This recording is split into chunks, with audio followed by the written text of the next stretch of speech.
I've discovered an interesting use for this Glade electric wax melter, and that is to basically create new shallow candles out of other bits of random candle material.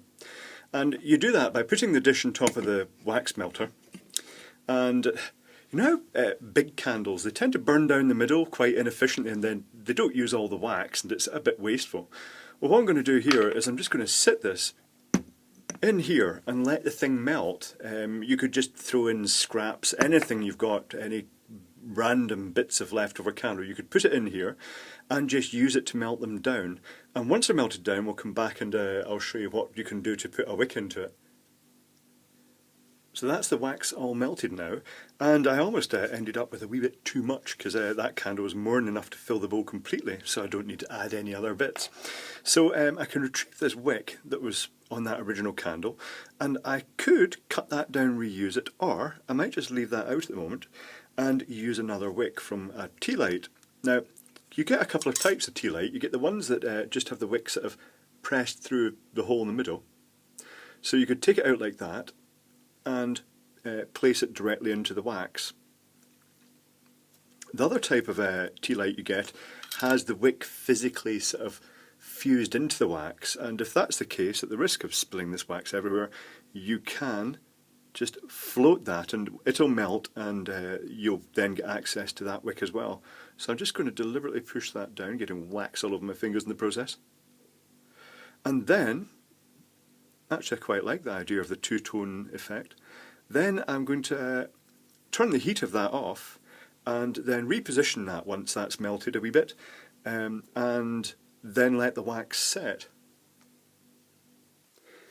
And now the wax is set with as many wicks as you want in this homemade candle, and you can now light it. Now these are quite short wicks, I have to say, because perhaps I used far too much wax. Yeah, well, you know what the Disney teleportation company says, if it's worth doing with excess.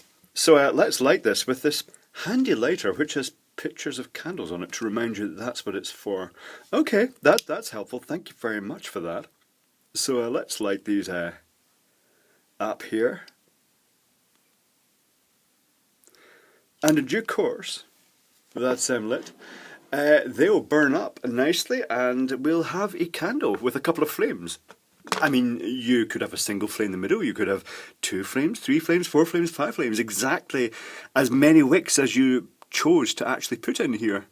And then afterwards, once these have burnt down, because it's quite shallow, and these will burn down, and as with most candles, like especially tea lights, once they've burnt down there'll always be residual wax. Well, after that we'll just pop it straight back onto the wax melter and melt it back down again.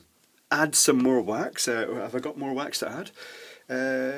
I've completely lost the wax I had at the side here that I was going to add, but what I do have is these wax melts. Now wax melts are basically candle waxy type stuff with the fragrance oils added, and these ones these are Mainstays mix and melt wax wafers made in the USA.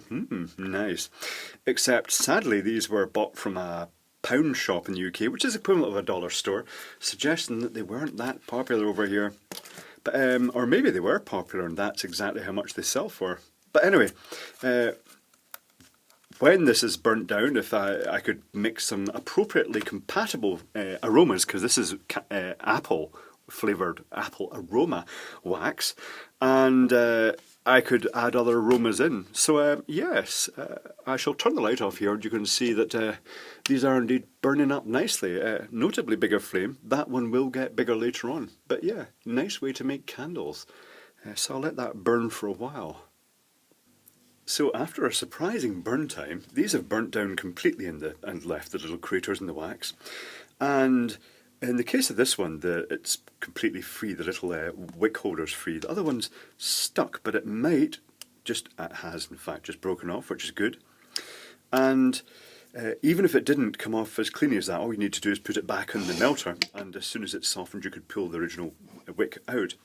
And I'm just going to add now some of these aroma blocks. I'm just going to add one into each and melt them back down again, and then stick some more wicks in. That's it melted down nicely, so I'm going to add 3 wicks this time. I've put 2 wicks in already. In goes the third. I'll keep the little bits of wax for other experiments later on. And then let that cool, and that's a 3-wick candle. And once again, now the wax is cooled down and set, you've got your 3-wick candle.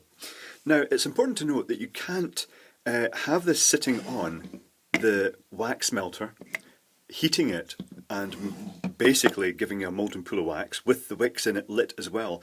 If you combine the heating of this and lit wicks, there's a risk that you're going to overheat the wax and it's going to go up in smoke, and that creates a lot of nasty, stinky black smoke from wax when it's burning, so try and avoid doing that. But other than that, it's nice to know that you can use the Glade wax melter to actually make sort of reusable candles.